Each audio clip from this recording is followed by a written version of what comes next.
जामनेर तालुक्यातील काही भागात शेतकऱ्यांच्या विजेच्या मोटारीच्या केबल वायर चोरण्याच्या घटना वाढल्या आहेत.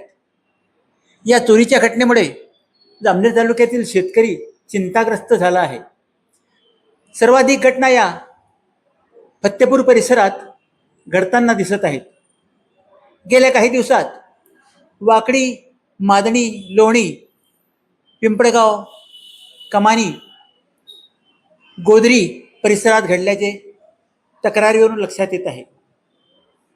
याच आठवड्यात गोदरी परिसरातील 11 शेतकऱ्यांच्या मोटारीची वीज केबल चोरट्यांनी लांबवल्याची तक्रार फत्तेपूर पोलीस ठाण्यात दाखल झाली आहे. कांग प्रकल्पात या शेतकऱ्यांनी केळी पिकाला पाणी देण्यासाठी आपल्या विजेच्या मोटारी टाकल्या होत्या आणि त्यांची केबल देखील त्यात असती होती.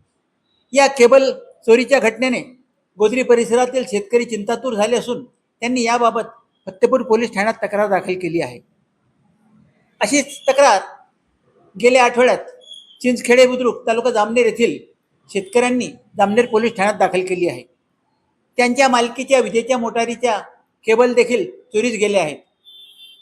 केबल चोरी जाण्याच्या घटना वारंवार वाढत असल्याने हिवरखेडे बुद्रुक परिसरातील काही शेतकऱ्यांनी स्थानिक नेत्यांसोबत जिल्हा पोलीस अधीक्षकांची भेट घेऊन त्यांना निवेदन सादर केले आहे.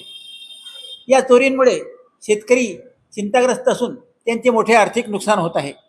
याकडे पोलीस प्रशासनाने लक्ष देऊन चोरट्यांची टोळी तर नाही ना याचा शोध घेऊन तपास लावला पाहिजे अशी अपेक्षा शेतकऱ्यांकडून होत आहे.